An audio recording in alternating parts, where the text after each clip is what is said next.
Welcome to the Informed Pregnancy and Parenting Podcast. I'm your host, Dr. Elliot Berlin. At the time of this recording, we are transitioning into the year 2022.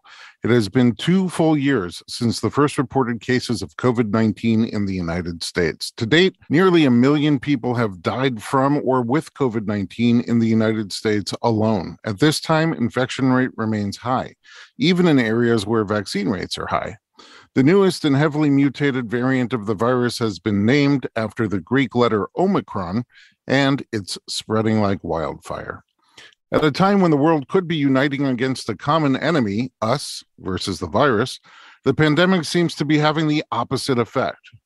Every aspect of the worldwide outbreak seems to be hyper-politicized, driving even more polarity between already divided people and sparking passionately heated arguments, debates, and a windfall of skewed, inaccurate, or simply false information.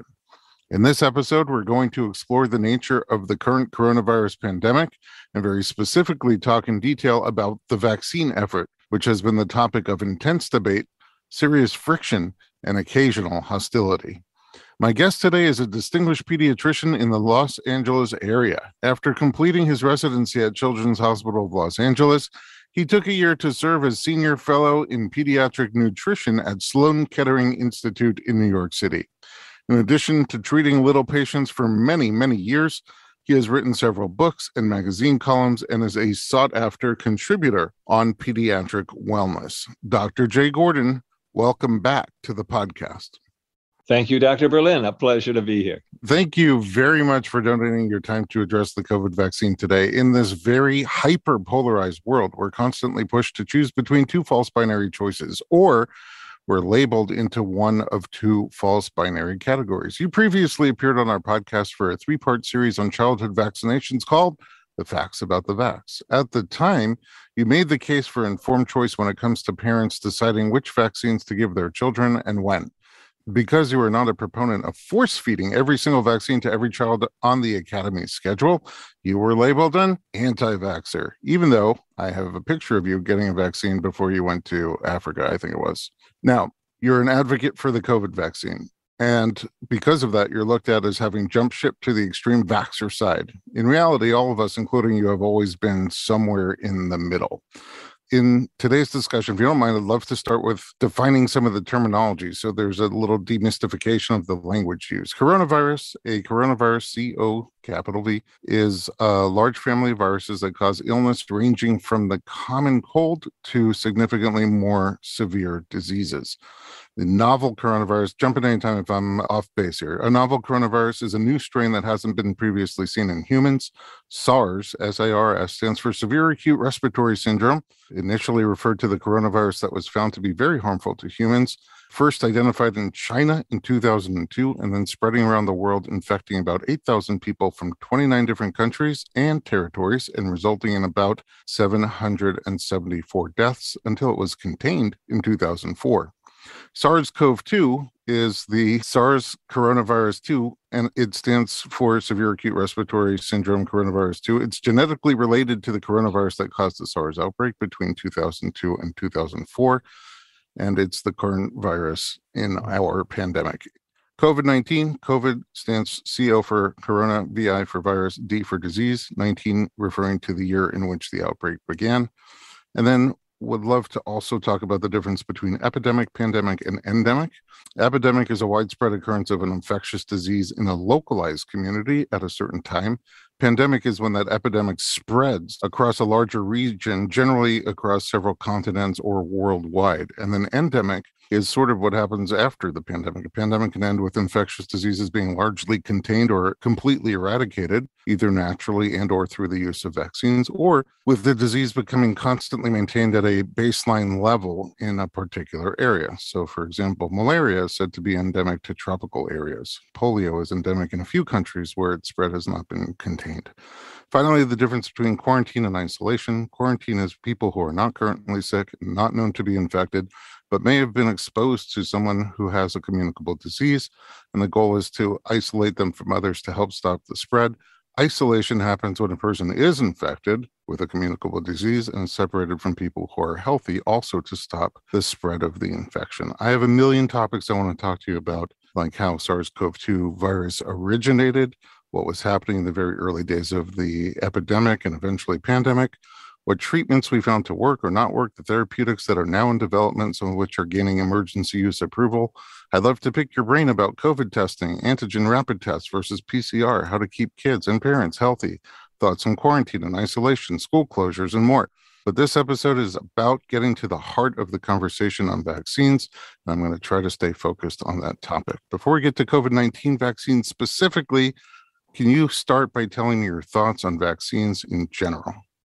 Well, okay. As you know, I've always given vaccines in my office. I always get vaccines. I left behind the usual CDC AAP schedule about 40 years ago just because it didn't make sense. It's expedient, it's profitable, but it never made sense to me to give 6 vaccines to a 2-month-old baby or to give a hepatitis B vaccine to a baby at birth. And it certainly doesn't make sense to me to coerce or mandate polio vaccines in the year 2022 in America.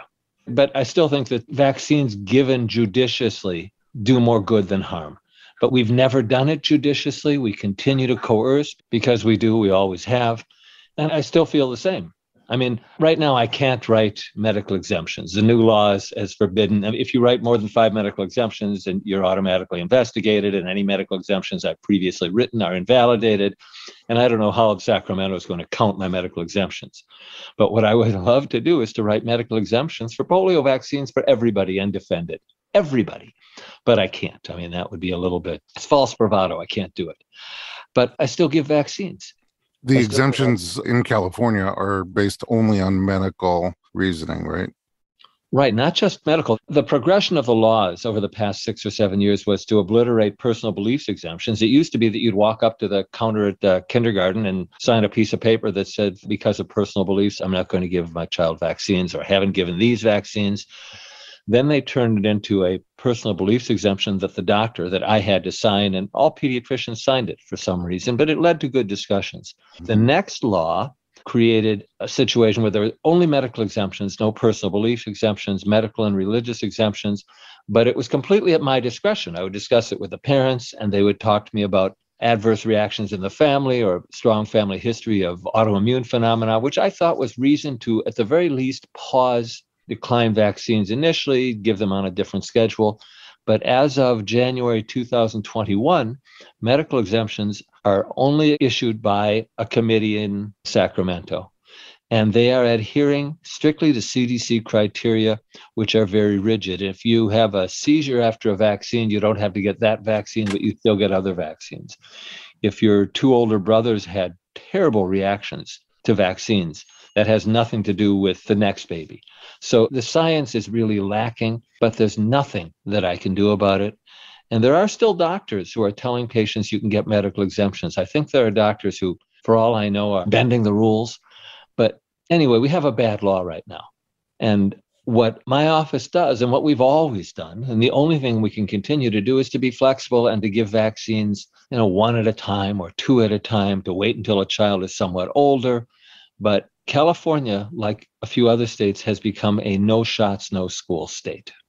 And soon the COVID vaccines will be added to that list of no shots, no school. Yeah, so they're going to add it to a list. We currently have somewhere around 70 doses of 16 vaccines that are given to kids between the birth and the age of 18.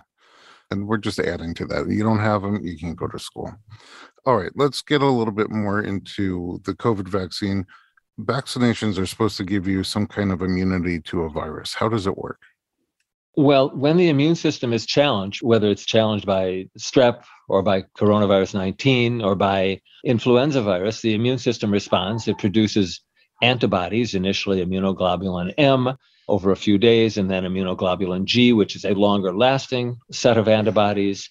And then there are other soldiers recruited from the white blood cell family, the T cells, which create the ability to neutralize the virus the next time you see it. That can be done if you get coronavirus 19 in your nose or if you get vaccinated. And that immunity lasts for a known duration for measles. For measles, it looks like the immunity from vaccination lasts forever. For COVID, we don't know. It looks like it might be much shorter lived. Let's talk about natural immunity for a second. So when I got chickenpox as a kid, and then they told me I'd never get it again, there was no vaccine. So in that case, does the natural immunity practically last forever? For a few illnesses, again, measles and probably chickenpox, it probably is lifelong immunity. There are people who get 2 or 3 cases of chickenpox. So that immunity looks a little less durable, a little less long lasting than measles immunity. You're talking about from natural exposure? From getting the disease itself. Okay. And how does that compare to getting the vaccine?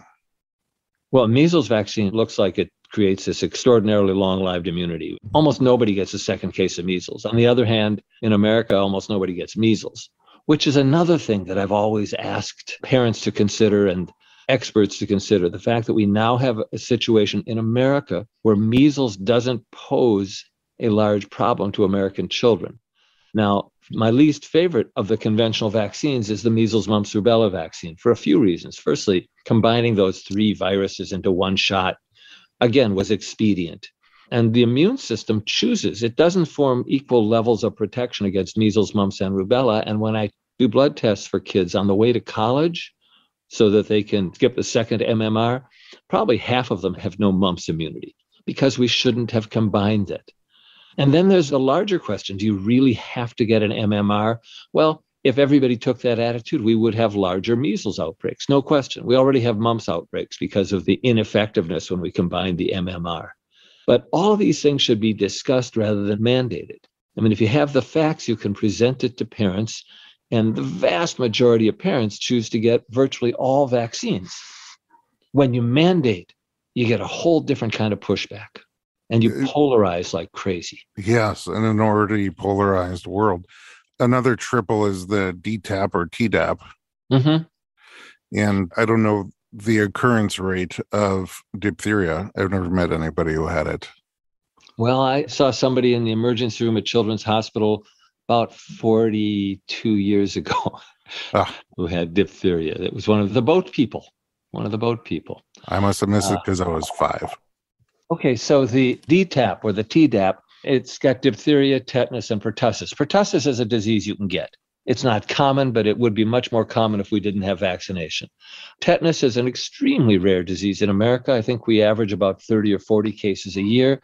And I don't think that there's much diphtheria left in America. There's diphtheria throughout the rest of the world. And as with the polio vaccine, we hold up a beacon to the rest of the world. But it may not be worth holding up that beacon regarding the polio vaccine. And the diphtheria component of the DTaP just can't be removed because it appears to make the vaccine take better. There would have to be $1 billion worth of new testing done to show that the pertussis tetanus vaccine worked as well as the pertussis tetanus diphtheria vaccine. So we're stuck with the diphtheria component. Literally. Okay, we can go on about those childhood vaccines forever, but I really want to dig into the COVID vaccine and what we know and where we're headed. Let's take a quick break and we'll be right back.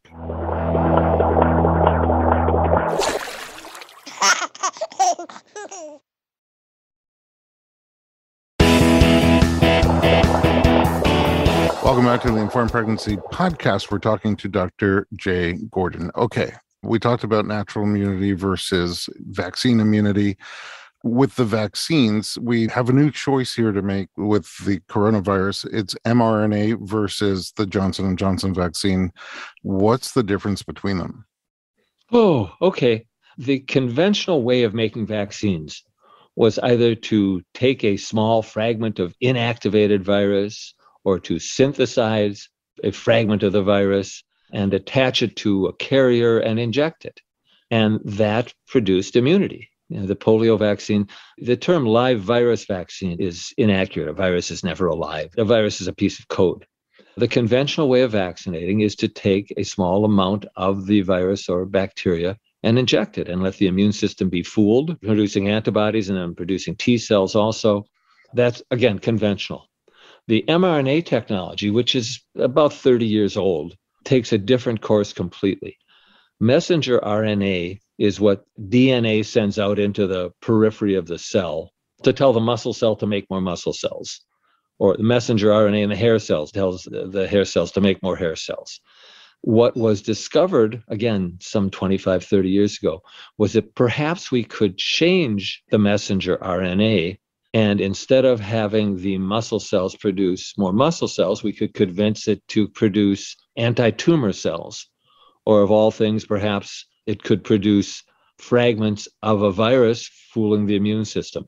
And that's what the mRNA vaccines do. Messenger RNA is created to produce the spike protein. Everybody's seen pictures of the coronavirus 19. There are spikes. It's a small fragment of the virus. We have created code messenger RNA, which is then protected with a lipid coating, a fatty coating, and injected into the muscle cells.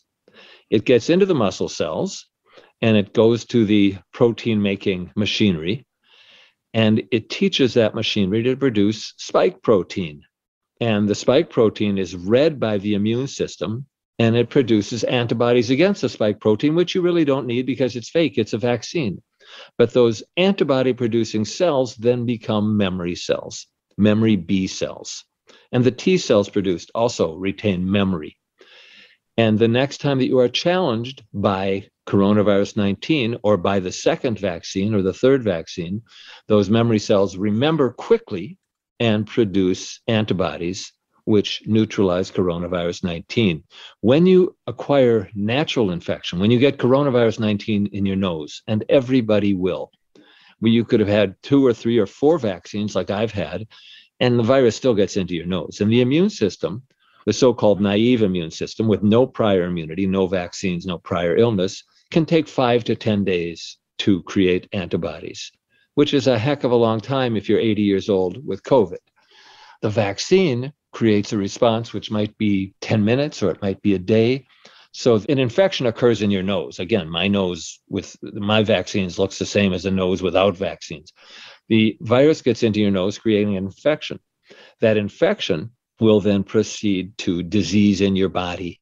And the antibodies, which are produced by the memory cells, stop that process, which is why people who are vaccinated or people who have had COVID previously usually get a milder case. That is not invariable. Are the antibodies that are produced by the body after exposure, are they more specific to the virus? Meaning it sounds like with the mRNA or even the conventional vaccines, you're trying to sequence a recognizable part of this virus. But if you're exposed, does your body do a better job at making the antibody more specific to the entire virus? Well, today there is a publication that shows that naturally acquired, disease-acquired immunity may be better than. Tomorrow, there'll be another piece of research saying, no, vaccine-acquired immunity is much, much better. We know so much less than we pretend to know. I was mentioning to you before we started recording, I have to make things up on a daily basis. How many days? 5, 7, 10 is better. 5. What it looks like to me is that vaccine-acquired immunity is either far more durable or at least somewhat more durable than disease-acquired immunity. As you may know, the newest variant, they're calling it a strain, actually. They refrained from using the word strain for a long time. The newest strain, Omicron, is eluding prior immunity, both from the vaccine and from illness. It's not completely eluding immunity, but it's eluding immunity. I wonder, though, if it depends on the severity of the infection. Keep wondering. Oh. Nobody knows. I mean, that's the problem, is that we are trying to convince people that we know things that we really don't know. We don't know how long the vaccines last.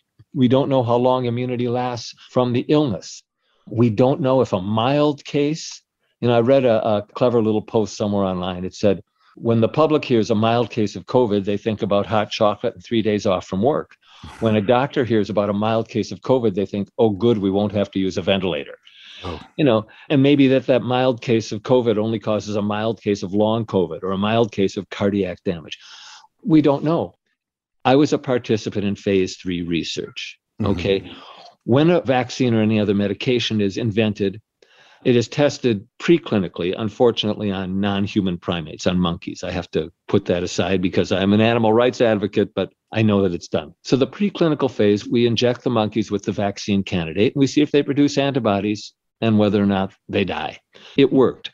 Phase 1 research on the COVID vaccines and on other vaccines consists of about 25 very, very brave people. You give them the shot, you draw blood to see if they produce antibodies, and if the antibodies last, and you hope that nobody dies, and nobody died. Phase 2 research. It's about 500 very brave people, and you adjust the dose. The lower the dose, the fewer the side effects, and you hope that nobody dies. It worked great. Phase 3, which is what I was in for Pfizer BioNTech, is about 30,000 people, not quite so brave, but still a little bit brave, half of whom get a placebo, which was just plain salt water, saline solution, and half of whom get the actual vaccine candidate. They draw our blood every 2 to 8 weeks. They measure antibodies. They have us fill out a symptom diary. And phase 3 was supposed to proceed, I think, to about 100 cases detected. And it went very rapidly to closer to 200. And 90% of those cases, 95% of those cases were in the people who received the placebo. It was supposed to be a 2-year piece of phase 3 research. It was called off, of course. And that's where you get the 95% number. During that phase 3, which was sizable, 30,000 people, almost everybody who got COVID had received the placebo. Now, when I put my arm out in August of 2020, I didn't flip a coin, okay? I mean, I had spent only about 40 years of my career opposing new vaccines hastily given, opposing the schedule and so on. But looking at the pandemic, it struck me that we weren't getting out of this, okay? Herd immunity has always referred to a vaccine. In the history of humans, we have never had naturally acquired herd immunity to anything. In the history of humans, we've eradicated one virus, smallpox. It took 200 years and 20 different vaccines. So at that point, and it wasn't an act of massive bravery, it was just kind of common sense and opportunism, I volunteered for the study because I didn't see any other way out of this besides a vaccine. Now, it's a risk-benefit discussion with anybody with whom you want to talk. It's risks and benefits. The risks to a new vaccine for your 6-year-old child or for your 60-year-old self or whomever it is, there's a risk involved. As you know, people die from taking Tylenol every year. Not very many, thank God, not very many.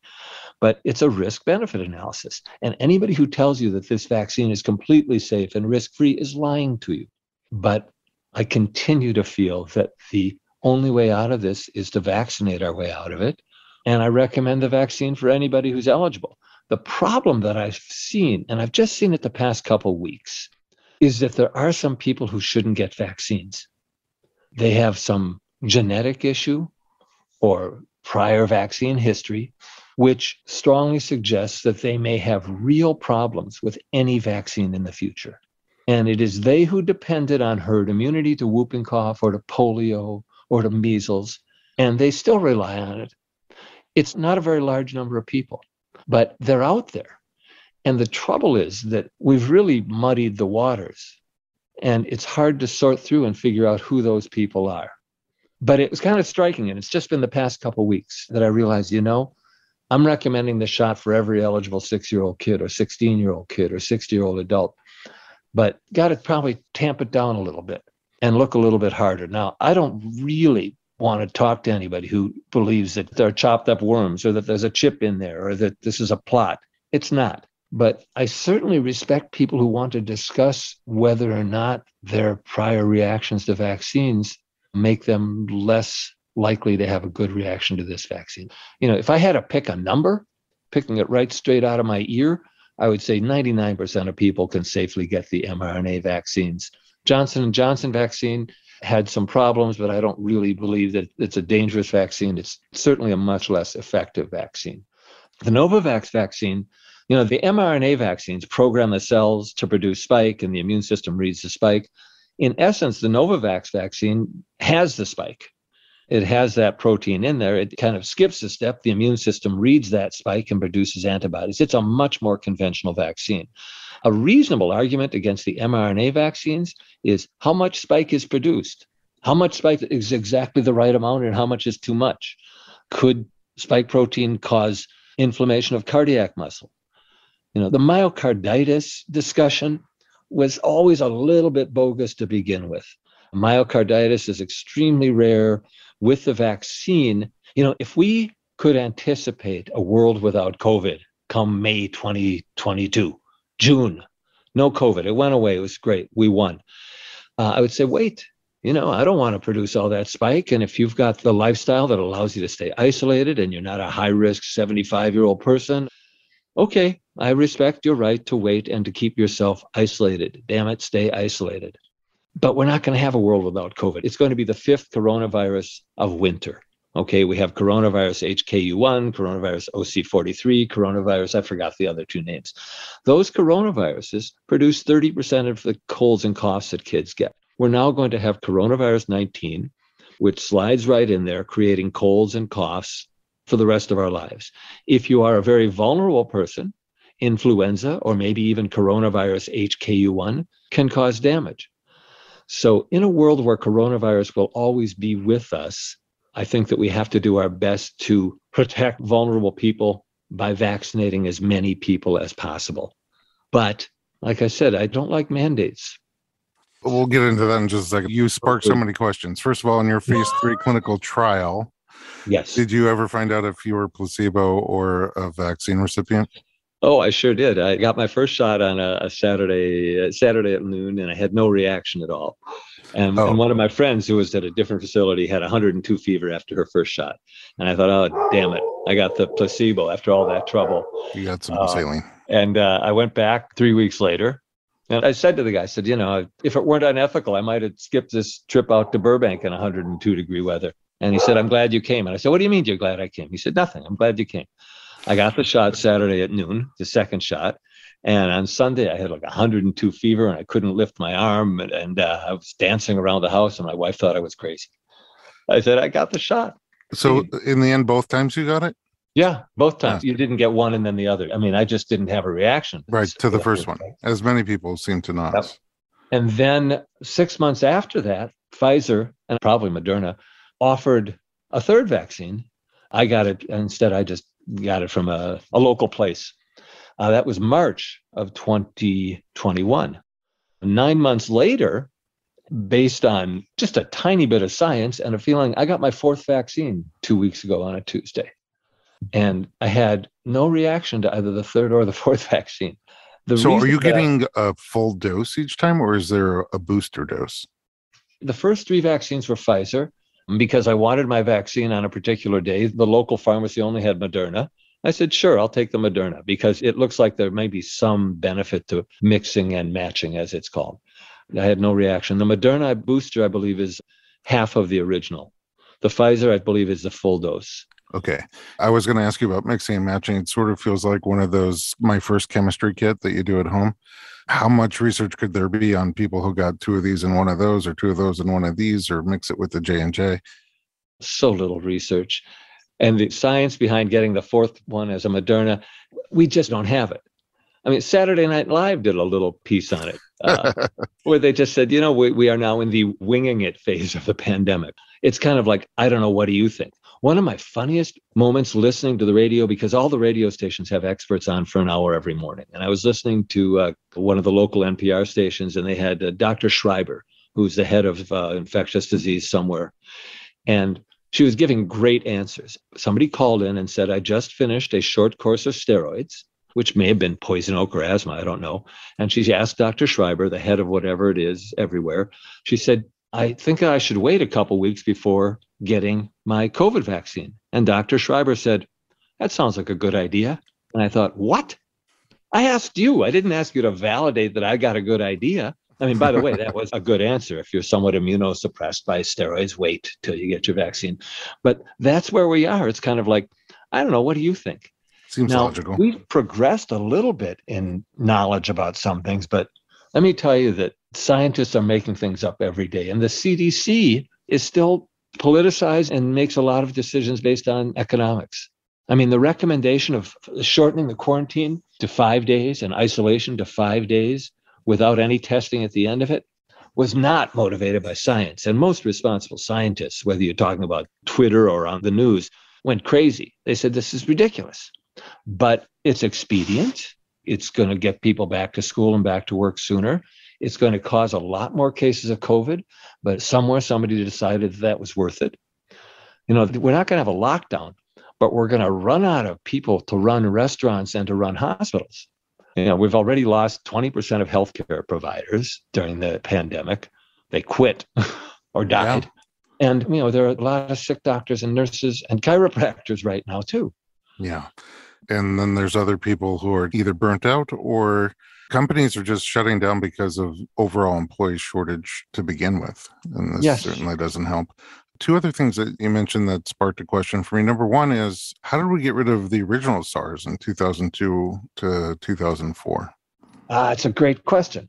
The original SARS-CoV-1, if you evaluate viruses in terms of intelligence, it was a dumb virus because the first day you had 104-degree fever and you were really sick, and we just tell you to go to your room or go to the hospital. So it didn't spread. As soon as you had it, we knew that you had something bad and you were isolated.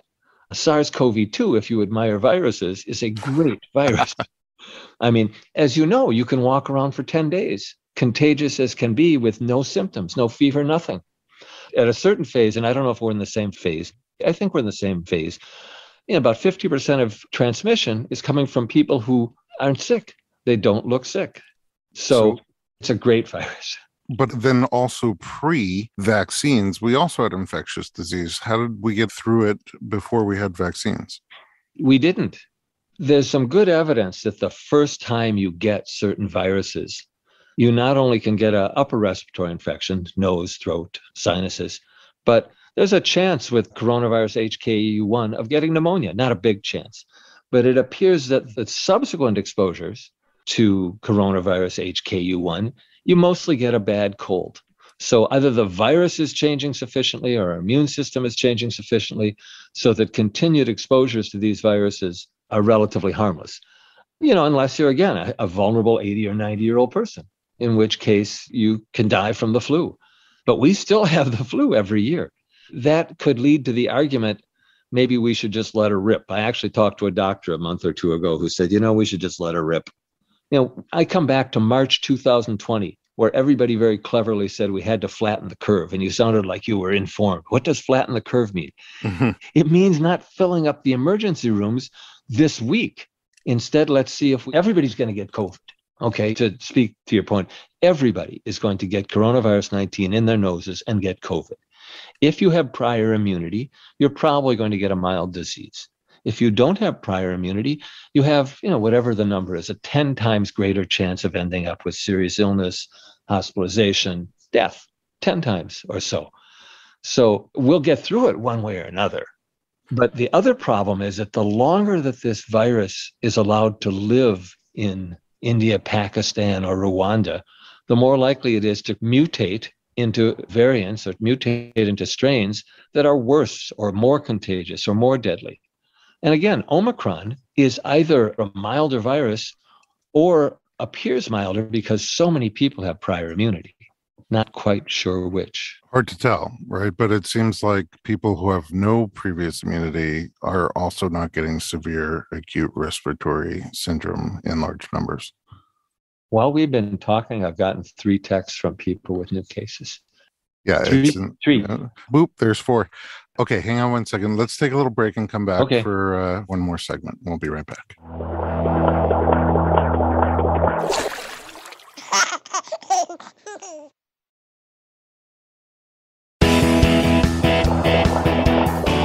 Welcome back to the Informed Pregnancy and Parenting Podcast. We're talking to Dr. Jay Gordon. You mentioned mutations. How did they work?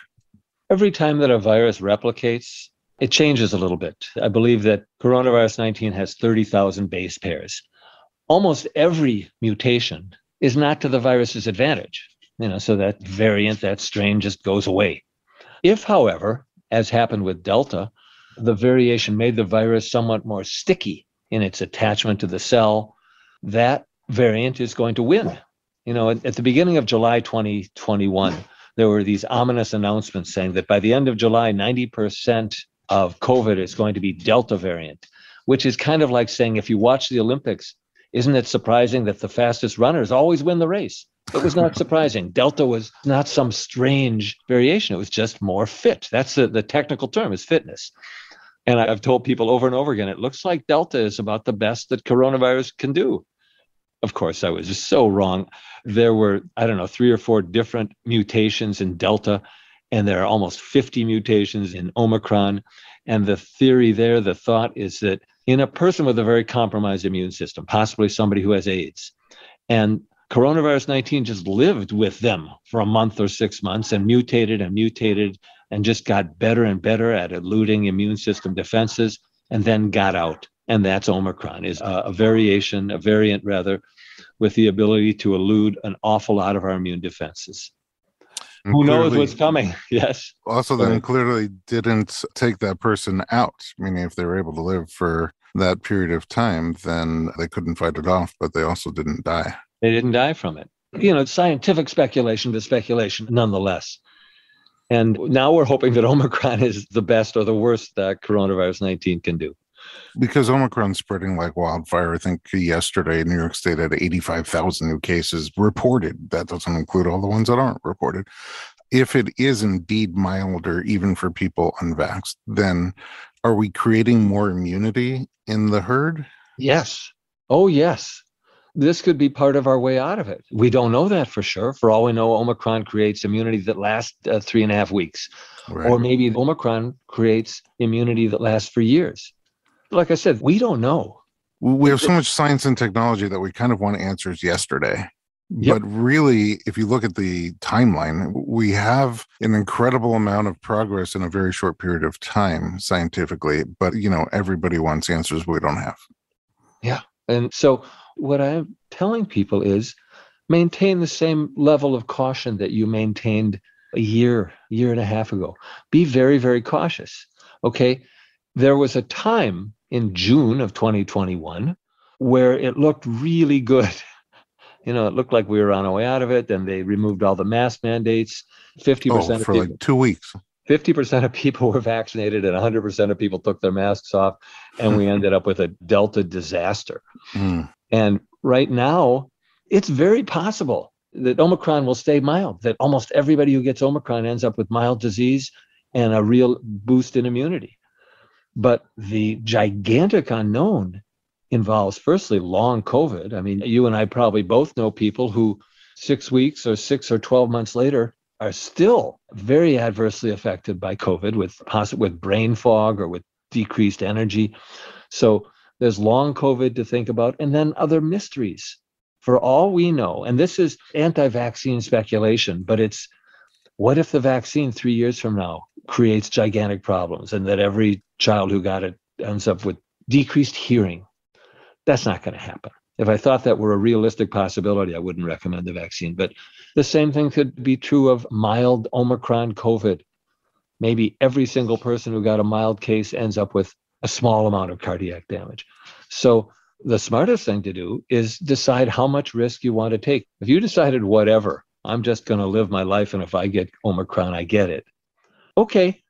The trouble is that it kind of adversely affects my life, because I'm considerably older than than all of my little patients, and I'm older than most of the parents in my practice. If COVID gets into my family, it could be dangerous. Now, for a long time, I thought, well, if I get COVID, I'll just go get monoclonal antibodies. Monoclonal antibodies are just synthesized antibodies against coronavirus. Instead of waiting for your body to create them, we have synthesized them. You get a 20 or 30-minute IV or subcutaneous infusion, and it neutralizes, and you feel better within an hour. But the monoclonal antibodies have stopped working. There's one brand, Sotrovimab, which still works, and boy, is it hard to get. So we're right in between monoclonal antibodies not working and having the pills, which probably will work fairly well, but we're not 100% sure of that in the real world. In terms of the informed choice, the risk-benefit analysis, generally we look at 3 things: necessity, effectiveness, and safety. It sounds to me like, and I don't mean to put words in your mouth, you're saying that out of all the times a vaccine in my lifetime was super important, this is one of the times where you feel it's most necessary. Elliot, as I emailed you prior to this, we didn't tell the truth to people about vaccines. We said they're 100% safe and you need every single one of them. And you have to get them at 2 months and 4 months and 6 months of age. We lacked so much candor in our discussions about vaccines. And now I think we really have something important to say. It's funny because I've been saying this for 20 years. I said, well, someday I might have to come to you and say, well, there have been 3 cases of meningitis in your child's kindergarten classroom. Now's the time. And you may not believe me. Well, that's happened. We now have a disease that I think merits taking the risk of a vaccine. So I believe that the vaccine is necessary to end the pandemic, or at the very least, to make the pandemic manageable and turn this into an endemic illness, which comes around but does not cause anywhere near as much death and destruction. So the necessity seems pretty clear, at least in your mind. And you also feel strongly about the safety, even though we don't have the longest term results. You feel generally people should get it and they're safe getting it if they are eligible. So adults, children during pregnancy and breastfeeding. I tremendously respect reluctance about a brand new vaccine in a perfectly healthy 6-year-old. I have a ton of science regarding the COVID vaccine during pregnancy and the benefits to the mother and the baby. But I've got that science that bumps right up against a pregnant woman's instincts while she's carrying that baby. And I can tell you that the majority of pregnant women to whom I have spoken, and it's not a large number, have declined getting the vaccine while they're pregnant. If you get the vaccine while you're pregnant, not only is your risk category down, but the baby is protected against COVID. I've seen a lot of new vaccines. I've been in business, for 40 some years. And every time, I've probably seen 100 new vaccines, and I said the same thing every time. This vaccine could protect your child against a very dangerous illness. And over the next 5 years, let's talk about whether or not you should get it. 5 years. And now I'm saying to people, hey, we invented this vaccine last Thursday. Every kid should get it. I understand the reluctance. I think that the weight of science and social responsibility and so on argues in favor of everybody who can getting that vaccine. But I understand the reluctance. People ask me, how could you have changed so much? Firstly, I didn't change. Everything else changed. I still feel the same way about a polio vaccine and against I feel the same way about mandates, and I feel the same way about 2-month-olds getting 6 vaccines. I feel exactly the same way. That hasn't changed. There's a doctor who has been telling people that he said he has got inside information that I was paid off. And my answer is, yeah, I gotten probably $300-400 for being in phase 3 research. And the other thing is they said, that the Medical Board of California came to Dr. Gordon and said, you better support this vaccine or else. For the first time in a long time, the Medical Board and I are sort of on good terms. I mean, I've appeared before the Medical Board of California a few times, mostly about vaccine issues. But no, the Medical Board didn't threaten me. And my opinion about the vaccine was not changed by might have been as much as $500 that I've received. So yeah, this is the time. This is the time to get vaccinated. Exactly. So when it comes to necessity, high. Safety, high. Effectiveness, is there a question mark there? Meaning, why are we needing boosters every 10 weeks? Because the immunity isn't as durable as we had hoped. It's just that simple. See, we blew it again at the very beginning of vaccination. We said, you get the vaccine and you won't get COVID. What we should have said is get the vaccine and you're very unlikely to get a serious case of COVID, because there are very few vaccines. There might only be one, the HPV vaccine, which creates what's known as sterilizing immunity, where the virus actually just bounces off of you. Every other vaccine, including the polio vaccine, still allows you to become infected, but the antibody and T cell response is so rapid that the infection in your nose or your gut doesn't progress to disease. So we blew it again. Now, we also should have said, it looks like 2 vaccines will be good, but we might need a 3rd or a 4th. And we could have done that based on the science that we have. When you give the COVID vaccines 3 weeks apart, 2 things happen, basically. One of them is great. 2 weeks after that second shot, you get 95% immunity. I mean, it's great. But the other thing is that you've given the vaccine to an immune system which is far from quieted down. So the response is good, but in some ways, the immune system looks around at the B cells producing antibodies and said, I'm sort of good. But if you wait 6 more months, you now have a very quiet immune system, and you get what looks like a 10 to 20-fold boost in memory B cells and in T cells and just in generalized immunity. How long is that going to last? best guess, we're going to need a COVID vaccine probably once a year. Okay. At some point, people will say, no, thank you. The flu shot is notorious for not matching the flu of the season. The flu shot misses more often than it hits well. Okay. I've gone back and forth. I mean, at one point I said to people, well, we sure don't want to get flu this year because that'll get mixed into everything else. And then I realized, firstly, we may not have much flu. And secondly, the flu shot looks like a major mismatch again. So I have no enthusiasm for the flu shot, and I never have. And we're probably going to need a COVID vaccine booster again next year, or maybe sooner. Yeah, or maybe sooner. You mentioned briefly that the vaccine and everything around it has also been politicized. What role do you think that plays in people's hesitancy? Oh, huge, huge.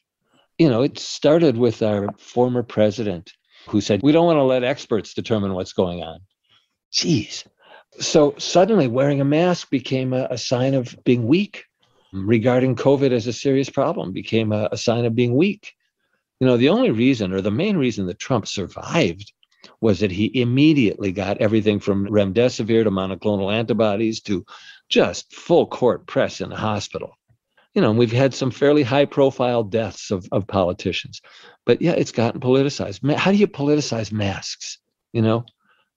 Bobby Kennedy Jr. is an old friend. He's one of my heroes for getting mercury out of the waterways, for opposing mercury in vaccines, as controversial as that may be. But when he starts railing against masks and elevated carbon dioxide levels and decreased oxygen levels, it flies in the face of everything we know about masks and oxygen and CO2. That doesn't happen. Now, what does happen is that when kids wear masks, it has educational consequences, social, emotional, developmental consequences. Another reason for my oversized enthusiasm about vaccinating kids is that I got to get the masks off for fall of 2022. My feeling is that if we mess this up now, the kids are going back to school in masks, that we're liable to have another variant or maybe even continuing Delta and Omicron that just don't allow us to safely open schools without masks. As it is, look what's happening in the first week of January 2022. Some schools are not opening. Some schools have gone back to distance learning. And I'm not 100% sure if I'm going to be able to take my vacation. That should be the worst part. And you know something? I got to tell you that my selfish motivation is very clear. I want to go skiing. Our ski trip is at the end of February. Our major trip to Italy is in May. All of these things are up in the air. But the other thing that's up in the air is whether or not I can return to my normal practice where I talk about bike helmets and broccoli and that's been missing. I've had to do a lot of managing of anxiety and then guessing. There have been a lot of times in my career when I've said, I don't know, but let me ask the dermatologist, or I don't know, let me ask the chiropractor. And now what I'm saying is, I don't know, and nobody knows. Nobody knows. And that's not fun. All right, one more question here, and it goes back to something else we said, which was you're not really in favor of mandates. I think that part of the politicization of the whole vaccine issue is trying to force people to do the vaccine. Nobody really loves to be forced. It takes away the element of informed consent. And as more and more people both get and transmit the virus, even if they're vaccinated, more and more people say, if there is a social responsibility, if the reason I'm getting the vaccine is to create herd immunity, regardless of how much I need it or how much it's going to help me, does that kind of begin to wane as we see the virus not really being stopped by the vaccine from spreading to person the way we thought it would? And now are we more just saying to a person, look, if you get the vaccine, you're much more likely to get a severe case of COVID. But shouldn't that be almost entirely a personal choice? If you get the vaccine, you're less likely to get a severe case.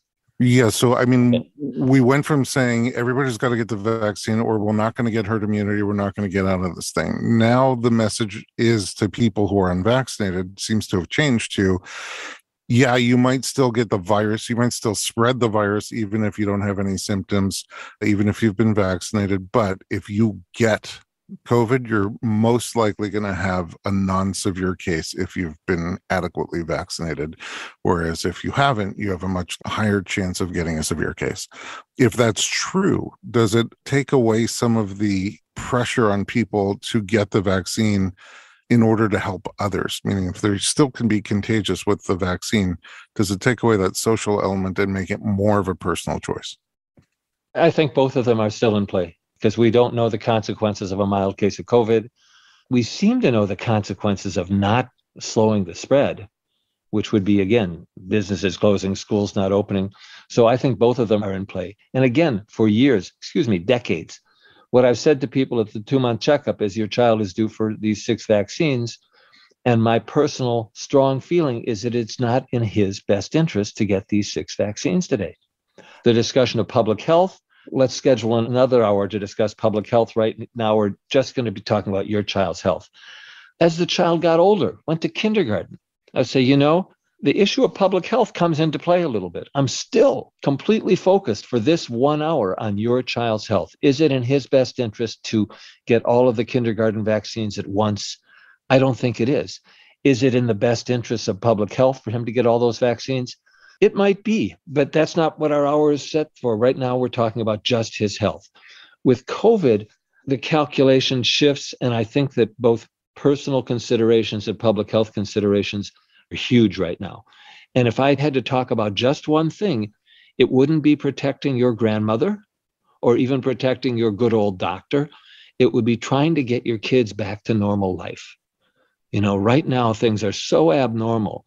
I mean, for the longest time, there was a cliche. People say, well, it's traumatic for kids to wear a mask. And the answer is, well, it's not as traumatic as being admitted to the hospital. Yeah, that's true. But right now, it's traumatic to go into your 3rd year of school wearing a mask. It's hard to read cues and it's hard to develop normally emotionally. So to me, that's one of the strongest imperatives. That and not dying personally and being able to take a vacation. But to me, one of the strongest imperatives is just to get our kids back to normal. Normal. Some kids have never had normal and they're 2 years old now. Isn't that strange? I was thinking about it the other day.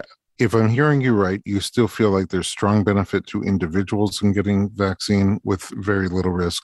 There's strong benefit on the population of getting vaccinated with very little risk, but you don't feel like it should be forced upon people. Exactly.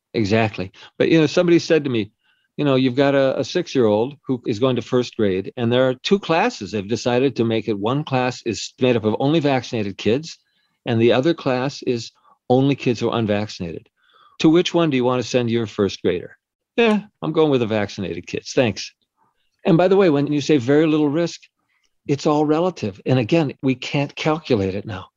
Right. We don't have enough data in general, but it's also relative. Exactly. Yeah. What I might consider risky is totally different than what somebody else might consider risky. And the other thing is, when I got my shot, I calculated I was maybe like the 900th person to get the Pfizer shot. Maybe I was 3,000th. I don't know. But, you will be the 2 or 3 billionth. Your child will be the 10 millionth child to get the vaccine. We have a lot of data. At the present time, we haven't had serious adverse reactions in children. We haven't had any. That can't possibly continue as we give millions and millions of more vaccines. We're going to see some bad reactions that occur 1 out of 2 million times. That's got to happen. Are these reported on the VAERS, the Vaccine Adverse Events Reporting System? I'm not sure exactly where the data come from. I used to love VAERS during my anti-vaccine days. I was never anti-vaccine. I loved VAERS. Okay, look at all of these adverse reactions. Anybody's allowed to call in. I can call in and say, I got the shot and 3 of my toes fell off. And that report sits right next to a genuine adverse reaction to a vaccine. So VAERS just not as reliable as it used to be. And something we didn't address, and just for a second, the tests aren't as reliable as they used to be. We now are better off relying on symptoms. If it walks like a duck and quacks like a duck, it's a duck. If you were exposed significantly to somebody 2 days ago who had COVID, and now you have a cold and 101 fever, I am far less interested in your test. In the old days, like 2019, if you brought a kid with a cold to a birthday party, you would get a lot of dirty looks from people. So if you've got symptoms and exposure to COVID and you got a negative test, I'm ignoring the negative test completely. And I'm telling you, you probably have COVID, stay home for 5 days, test again and again, which of course ignores the issue of not having enough tests. You know what? I really appreciate everything you've said today. I learn from you every time I talk to you. Your perspective is unique, and I'm grateful that you shared it with us. Dr. Gordon, where can we find you online? Well, you know what? My favorite medium now, honestly, is Twitter. I enjoy Twitter. Facebook is difficult. I enjoy Twitter. I have a website, drjgordon.com, which I don't use very much at all. I should, but I post a lot on Twitter. J. Gordon, MD, FAAP. That's what I would have guessed. I'm easy to find. All right. Thank you again for your time and your information. Elliot, thank you again for the opportunity. Hopefully you'll be back because there's a lot more topics here, and it doesn't seem to be going away quickly. No. At home, thanks for listening to our podcast. You can find a great deal of useful information on our Instagram page. I hardly ever use Twitter. By clicking on the link in the bio at Dr. Berlin. That's DoctorBerlin.